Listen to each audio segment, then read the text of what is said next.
Welcome, welcome, welcome, and thank you for tuning in to the 3D Property Solutions podcast, bringing you the latest in real estate news, trends, and events. Here's your host, Dean. Dean, what are we talking about today? Hey, Dean Gazowski here at 3D Property Solutions. I'm here with my friend Blake from Silverline Lending. We're cutting a short video series, a couple different videos to cover some of the main topics that are on the forefront of a lot of the purchasers' minds when we're dealing with this specific market. So, Blake, I'm curious, like a lot of the clients that come your way, what are the most common questions that you get? That's a good question. It's a pretty broad question, I think. Yeah, it's a good one though, because that's what everybody needs to know, right? Like, how do you find a solution? You gotta have questions. Questions help you find the solution. And the questions I'm getting a lot are the rates going up, going up, going up. A lot of people are, they're a little panicked about it, but there's nothing to be panicked about, Dean. I've seen this before. Mm-hmm. The times that we saw in 2008 and 9 are nothing like what we're living in today. There was bad loans in 2008 and 9. They don't have bad loans anymore. Like they need the SWAT? Oh, they need bad loans? Yeah, absolutely. So back in 2008, Talk to dig in deeper, back in 2008, they weren't verifying income, they weren't verifying assets. Okay. And there was a lot of stated income loans. And we had a subprime market that was picking those mortgages up. Okay. And that's not happening now? No, there's no such thing as subprime. That's gone. We actually have a small, what we call non-QM path for people with very challenging situations. But that is not a subprime loan. Okay. That is still an income, asset, and credential verified loan.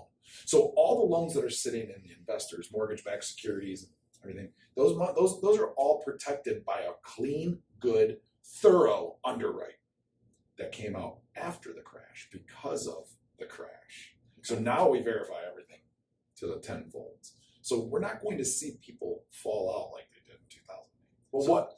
But what we're seeing is, and since 2008, the builders started to decline. They slowly started to work their way up, but they're overall declined at this point, which means they're not building enough housing for the population. That leaves an inventory issue.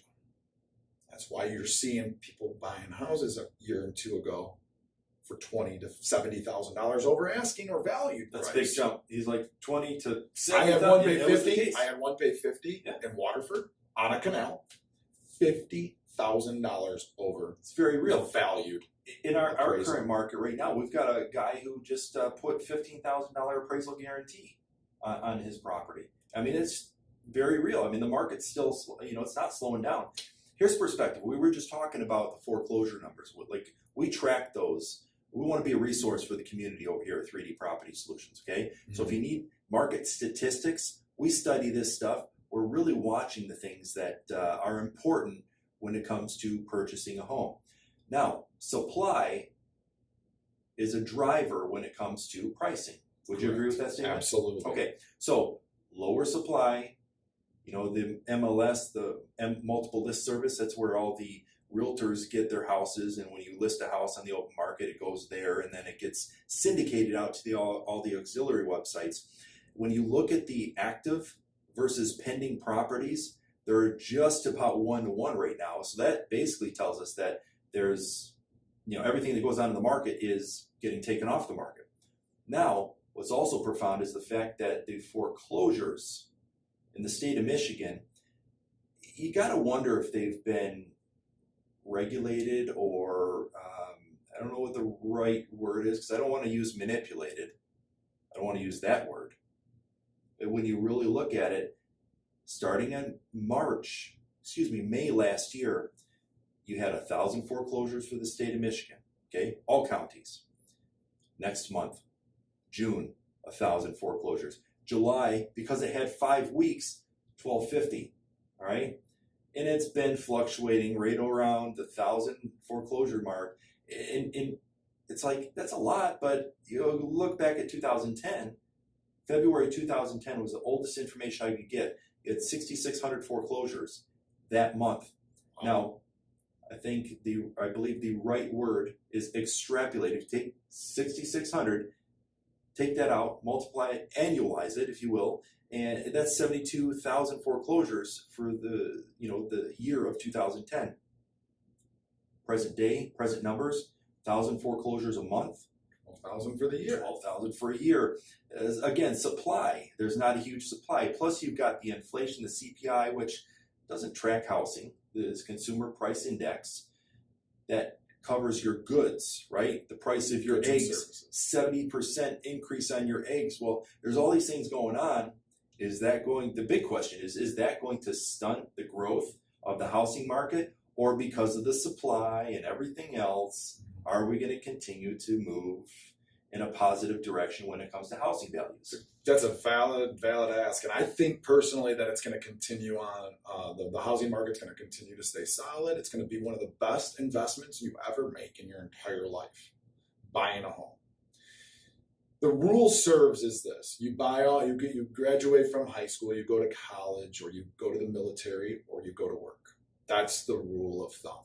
When you do any of those three things, once you finish or accomplish or get to that next step, you buy a home. You live in the home for 30 years. Your home is paid for in full. You are now In my prime. I'm in my your prime age group category with no mortgage payment. It's time to start collecting Social Security or retiring or collecting a pension, and that income's going to drop. So that mortgage payment is not there. All you're paying is your taxes and your insurance to own your real estate. Well, that is the ideal scenario. Let me stop you there for a second, Okay. because when's the last time somebody has paid off a 30-year mortgage? Forgive the camera. It's over here. It bounces from time to time. No. That's a good question. That's a good question. Paid off a 30-year mortgage, or do you go and refinance when it rates it? Well, that's why I was leaning down that path, because when you go and look, that's what you're supposed to do, right? You're supposed to go and get a 30-year mortgage. You're supposed to pay it off. You're supposed to live there for all these years. The world has changed and the inventory has changed. Back in that time frame, interest rates were at 15 to 30% at the bank, and you had to come with 20% down. My grandmother, my mother, a lot of people know what we're talking about when we say you had to come with a lot of money and you had to pay a lot of money. So that's where you saw the difference from a newer generation to the older generation. The older generation would stay in that house forever, pay it off. The newer generation realized that you can save or make yourself more money by refinancing, paying less in interest, maybe pulling cash out of the equity, It's almost upgrading like this is the way the you home. play right now. Absolutely, pull cash out of the equity, upgrade the home. Don't pull cash out of the equity and go to Florida. Pull cash out of the equity and add that foyer in the back. Put that nice bathroom in. Redo your kitchen. Everybody likes a nice bathroom. I mean, your home, you spend a lot of time in. It's going to be one of the biggest and most valuable assets of your entire life. However, you have to use it for yourself. You have to buy a home that'll resell. You have to buy a home that you like. You have to buy a home that is good, sound foundation. It all starts with the foundation. If it's got a good foundation, the rest is good to go. Yeah, so location. Let's talk about location in the way that sets the house apart. So one of the things I want to note here is back when 2008 came through, all the foreclosures and everything else, that's a topic that's on people's minds, but Sure. Understand the point that I'm making here is which areas recovered the quickest. It was the downtown Plymouths. It was the communities that had the really good school systems. It was the waterfront properties. God's not making any more waterfront property unless you're going to dig a gravel pit somewhere, and you got a development going on in, I believe it's Milford right now, or New Hudson. I don't know. That's a pond. That's a pond. Yeah, it's something it's a pond. It's a pond. gravel. They dug not a a lake. gravel pit and they built a bunch of they're starting to build a bunch of $1 million houses around it. Point is that you're not going to find more waterfront property typically. All right. Correct. Where are the desirable locations? Who's going to increase in value? Who's going to maintain their value? Now, I challenge you a little bit, because if you're building an asset column, you want to have communities that are landlord friendly, not eating you up with fees. We're going to have 5 different inspectors come through, and you pay each and every one of them. There's a lot of that stuff going on. Taxes. Take a look at your taxes. All right, if you're going to really consider we ran numbers on a house over in Westland. Okay, Westland Livonia Schools, 1,000 square foot ranch, $5,200. More money in taxes in Westland than in Livonia. It was insane. So here's the idea. Yep. Like if you look at it, and if you round that number up to 6,000, that's $500 a month that you're paying in taxes. It's a lot of money. So where I was kind of going with that is, focusing on the asset column, you want to take a look at landlord-friendly communities. Buy properties there. So they got to be good quality communities that you're going to want to hang out in, right? Then it's going to attract the renters that want to live there. Price them fairly, and then allow other people to pay off the loan on that in that particular regard. And with that being said, what you're kind of steering this conversation towards is take a look at those aspects and factors for two reasons. One, for your personal self, and two, for rentability or sellability. You don't ever want to be sitting on something that you're stuck with. So you want to be able to sell it as fast as you bought it. It's just that it's about positioning yourself for the best outcome and your family's goals. Sometimes the goals don't make sense to other people, but your goals are your goals. And if you focus on your goals, there's people out there that can help you accomplish those. I've helped several people that didn't even know that they could get home ownership accomplished. I know you've helped several people that never thought that they could do what they've done in the investor world, in the real estate world. I mean, think of all the people that we've helped that never even knew that they needed help. They just needed to have the conversation. So it's simple as giving us a quick call. I mean, I can be reached on my cell at 734-752-7253. Hope you got your glove out for that one, because he just pitched that phone number faster than fast. Nolan Ryan, baby.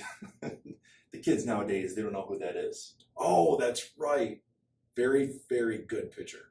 Very good. He was like, there's this game called baseball, and he was an excellent, pitcher. He knew how to throw a ball. Yeah, and he punched a couple people. Google him. Yeah, Google the guy. All right. All right. So you can find me online. All right. 3D Property Solutions, DDD Home Buyers. You can find us on the Facebook page, the YouTube. Right. The YouTube. You can find the us. YouTube. You can leave a comment below, and I'm sure Dean will respond. Yeah. Well, yes. I'll hope to respond quickly. My phone number, we deal with the old-fashioned telephone on occasion. We don't have the cord coming out of the thing, but we do have the cell phone that's like a leash, 248-940-1099. That's how you can find me. And thanks for joining us on this video. If you got something out of it, give us a thumbs up, subscribe to the channel, do something else. There you go. Leave a comment. That helps with the algorithm, right? I mean, the comments are big. Are they? You really want to comment. Make a comment, please. If you've stuck around through this malarkey. Brutal.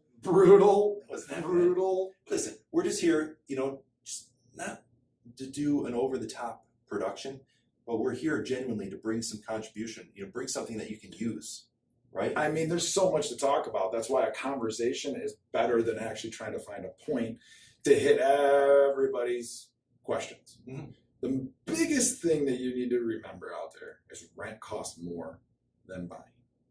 9 out of 10 times.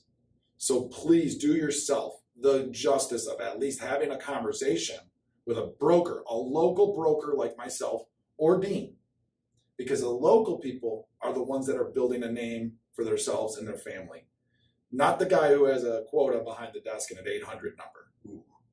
Remember that. That's most important. And if you have a question for us, just literally leave a question below. It's that quick. Just type it in. Send it over. I'm sure Dean will get you an answer right away, or myself if I can. There's not a path. In my old days, in order to subscribe to something, you'd actually have to pull it out of the magazine, fill it out, put it in the mail, and send it off. Now you can just hit that button right there. Our ads in the back of those magazines actually said you could get rich quick.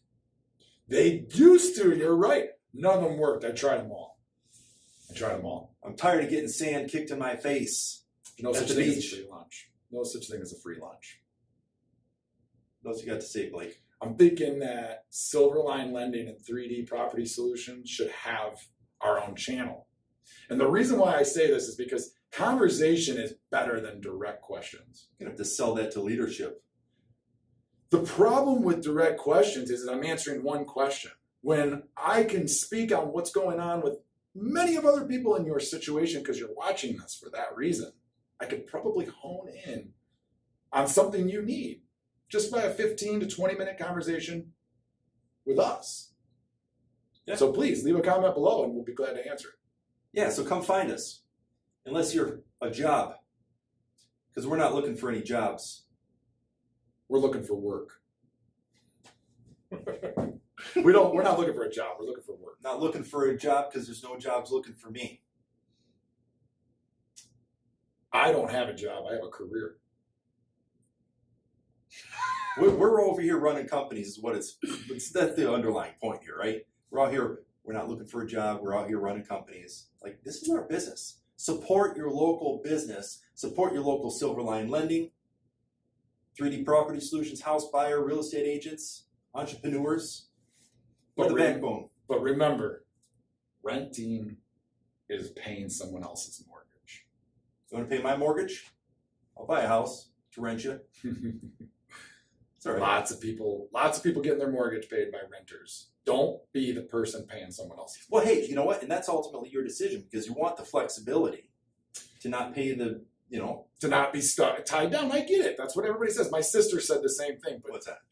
She didn't want to be tied down. She wanted to rent. There's a big movement. But guess what? She owns her own house now. It only took her 6 months of paying somebody else's mortgage to realize she wanted that house. Yeah. That's all it took. I get it. So I get it. And you know what? She's moved 2 times since the first time she bought her house. She didn't like it, so she sold it and bought another one. Well, market appreciation will help you out with that, huh? She ended up making a little bit. I mean, it wasn't significant. 5, 10 grand, whatever. She gets your down payment money out of there, plus you make a little bit of cash on the top. I was getting ready to say she bought a few things she wanted and still had money left over. Yeah, see, real estate is not all that complex. Bottom line is you can put yourself in a position to win. You just need to hire professionals to guide you through the process. Absolutely. Have the conversation. It's just a conversation. Get your ducks in a row. Get your goals lined up and then execute it. Yeah. That's all you have to do. That's great. Have a good, genuine conversation with yourself about where you want to be next year. And see if there's something that one of us or like-minded professionals can help accomplish and get you to your goal or your dream or whatever it is. Just have the conversation. Don't be afraid to have it. There you go. We're signing off here. Thanks for joining us on this video. Dean Gazowski with 3D Property Solutions. Blake Eager with Silverline Lending. Here goes the camera again. We got this floppy camera. We'll put that in the blue. It's got my hydraulics on the Somebody just camera turned the music on. Yeah. Thanks. Catch you on the next one.